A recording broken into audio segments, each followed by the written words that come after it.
Logarithmic expressions and equations. So we're going to use different logarithmic properties today to solve those logarithmic equations. So kind of similar to the property we went through. Similar to the property we went through yesterday and on Monday. Someone left a poker on my table. That's gross. All right, so we're paying attention now. So we can use the properties of logarithms to solve equations using or involving logarithms. So for this first example here, we talked about what it meant if there was that addition between your two logarithms. We can change it to multiplication and vice versa. So if it was multiplication, we split it into plus two different logarithms. So now we're given it as plus two different logarithms. So what we can do is take whatever in those parentheses or after the logarithm, and we can make it one single logarithm. So I can change this to log base 6 of x times x minus 9.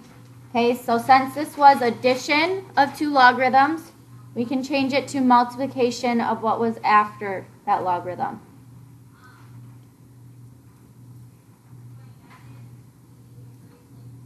Okay, so to get rid of this log base 6, what should I do? Bring in what? 6.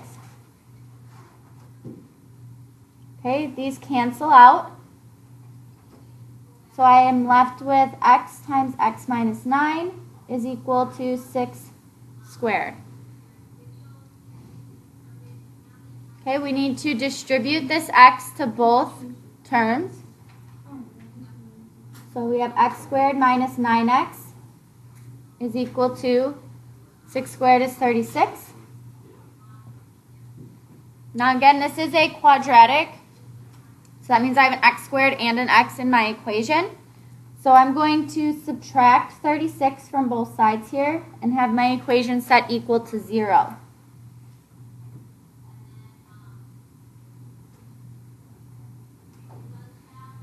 Okay, so once I do that, what I can do is factor this quadratic.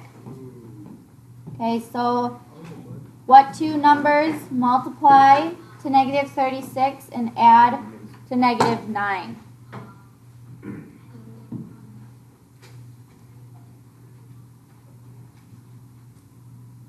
Oh, 3.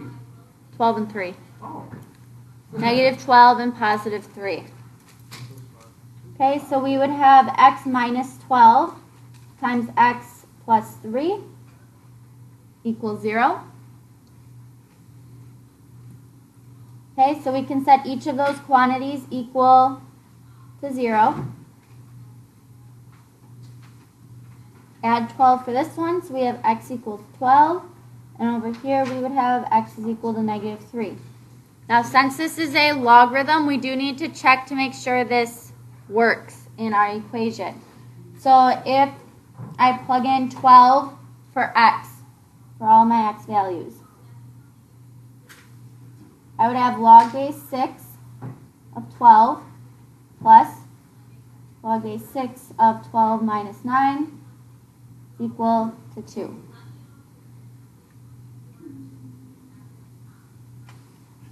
Okay, so we have log base 6 of 12 plus log base 6 of 3. Now again, when I have this addition of two logarithms, we can change it to multiplication of whatever's in those parentheses and combine them to make one logarithm. Okay, so I would have log base 6 of 12 times 3 is 36. It's equal to 2.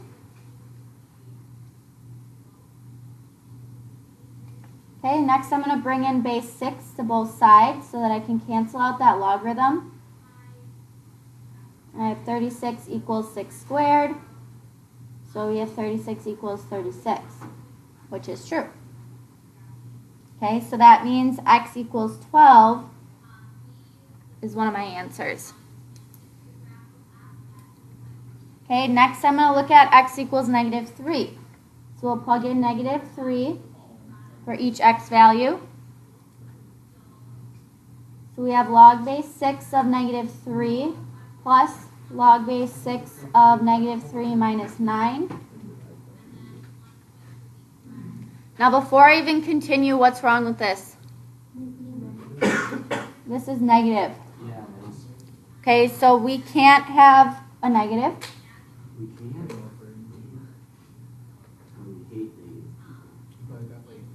Okay, so in a logarithm, you can't have that number be negative, or it can't be less than 0. So negative 3 would not be one of our answers then.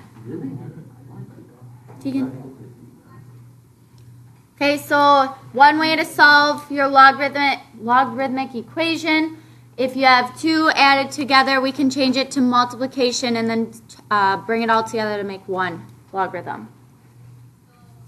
Okay, questions on that first example? All right, so I do have another property of logarithms here. So recall that the power of a power is found by multiplying exponents. The property for the logarithm of a power is similar. So what we can do in this example here, if I have log base 2 of 6 raised to the 5th power. So after your log, if you have a number raised to a power, you can take that power and bring that number out front. Okay, so it can change it to 5 times log base 2 of 6. So you notice that power is now gone, and now it's multiplied in front of that logarithm. Okay, so if you have a power here, we can bring that out front. All right, so we're going to do an example of this in number 2. So again, we're solving this logarithmic equation. In this one, I have 2 times log base 7 of x is equal to log base 7 of 27 plus log base 7 of 3. Okay, we know how to combine these two already, right? Okay, if there's that addition between them, we can turn that into one logarithm and multiply whatever's inside or after that logarithm. So this 27 and this 3. So changing that piece, we would have log base 7 of 27 times 3.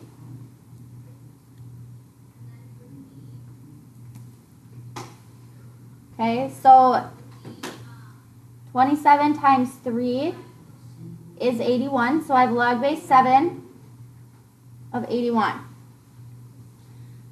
Now before I can cancel out my logarithms here, I still have this 2 in front of my log base 7 of x.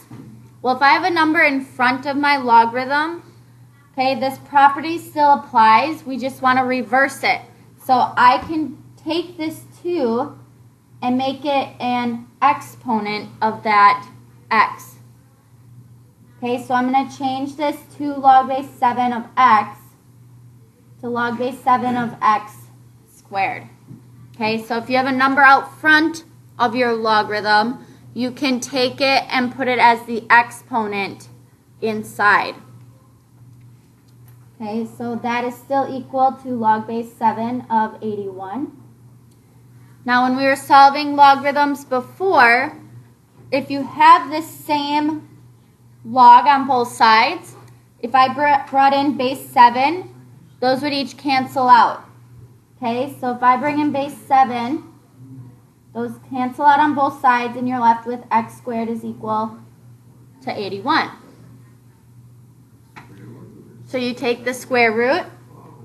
Now when you take the square root of both sides, you do end up with plus or minus the square root of 81, which is 9. So I have this plus and minus value. So x could be 9 or x could be negative 9. So we do need to check both of those to make sure they work. So I'm going to check positive 9 first.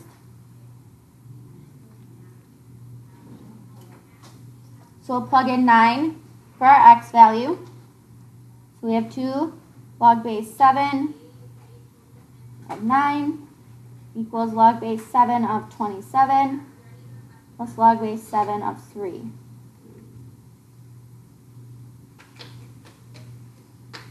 Okay, I'm going to move this 2 from out front, okay, to the power of 9 here. Okay, so we have log base 7 of 9 squared equals, now again I have this plus, okay, so we can change this to 1 logarithm, and 27 times 3 is 81. Okay, so we do have log base 7 of 81 equals log base 7 of 81. So x equals 9 works. Okay, next I want to plug in negative 9. Okay, so I end up with 2 log base 7 of negative 9 equals log base 7 of 27 plus log base 7 of 3. What's wrong with that? This is negative, so that means it does not work. So my only answer here would be x is equal to 9.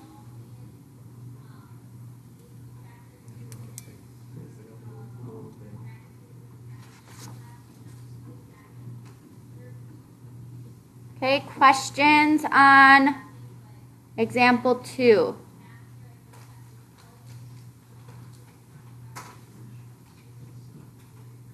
All right, I want you guys to try example 3.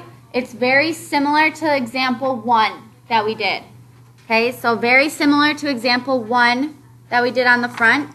I want you guys to try example 3. It's the same process.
To the front page for a second. Bottom one.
All right.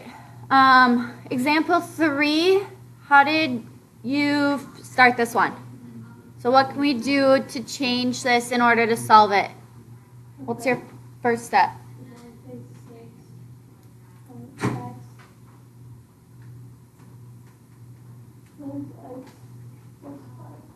Yes. Okay, so since this was addition, we can multiply each of those together. Okay, and then that's equal to 2. Okay, so next what I can do is I can either distribute or I'm going to bring in base 6 to both sides to cancel out that logarithm. Okay, so I have x times x plus 5 is equal to 6 squared. Okay, distribute that x to both numbers.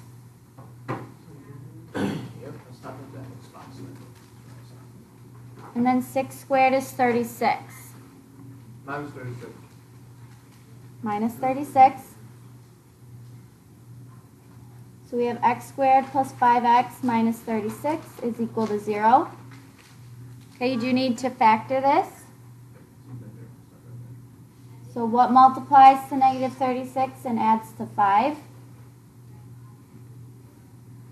Do you know what it is? It's not 12 and 3. What's another factor? Mm-hmm. Not 6 and 6. 7. 9 and 4. There you go. Yeah, that's right. 9 and negative 4. So we have x plus 9 and x minus 4. Okay, set both of those quantities equal to 0. So we'll have x equals negative 9 and x equals positive 4. Okay, checking each. Negative 9. So we have log base 6 of negative 9 plus log base 6 of negative 9 plus 5 is equal to 2. Okay, this can't be negative, so that is not a solution. Okay, then checking x is equal to 4. We have log base 6 of 4 plus log base 6 of 4 plus 5 is equal to 2. Okay, so log base 6 of 4 plus log base 6 of 9. Multiply these two values together to combine your logarithms. So we would just have log base 6 of 36 equals 2. If I bring in base 6 to both sides, we have 36 is equal to 6 squared. So we do get 36 equals 36. So x will equal 4. Okay, questions on that one? All right, last one then. Do you remember what we do if we see subtraction between your two logarithms? What does that change to? Divide. So division. Okay, so we're going to combine those two logarithms. Okay, since it's a subtraction of two logarithms, we can divide these two parentheses. So I'm going to change that to log base 4 of that first one, which is 2y plus 2, over the second one here, which is y minus 2. And that still equals 1. Now, what should I do to keep solving for y in this case? I have to do what? Bring in, Negative. no, bring in something. I have to get rid of log base 4. How do I do that? 4. Bring in base 4 to both sides. Okay, cancels here. So we have 2y plus 2 Yes, we do. over y minus 2 equals 4 to the first power, which is just 4. Now if I have this fraction, I want to get rid of the denominator. Okay, so I want to cancel out the denominator somehow. So I'm going to multiply both sides by the denominator. Okay, that way on this left-hand side here, those values cancel each other out. Okay, so here I would end up with 2y plus 2 equals 4 times this quantity of y minus 2. Okay, so all I did was multiply by that denominator. So now I want to distribute this 4 to both terms in my parentheses here. So we have 2y plus 2 is equal to 4y minus 8. And we can continue solving for y at this point. Okay, so I'm going to subtract 2y. So we have 2 equals 2y minus 8. Add 8.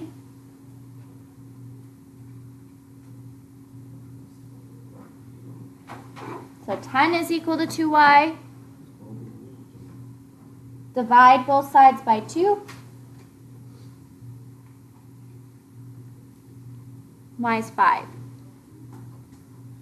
Okay, so just quickly checking here off to the right, plugging in 5 for y.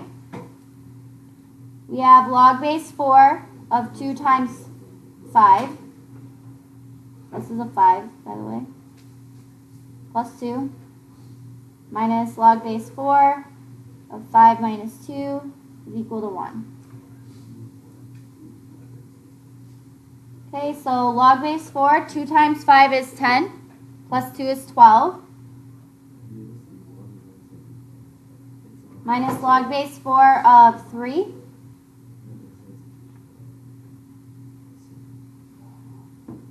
Okay, so we can, since this is subtraction again, you don't want to multiply those numbers. We want to divide those numbers. Okay, you have that subtraction between the two, so you turn it into a fraction. So we would have log base 4 of 12 over 3 equals 1. 12 over 3 is 4. So we have log base 4 of 4 equals 1. What is log base 4 for? 1. They cancel each other out. So 1 is equal to 1, so y would equal 5.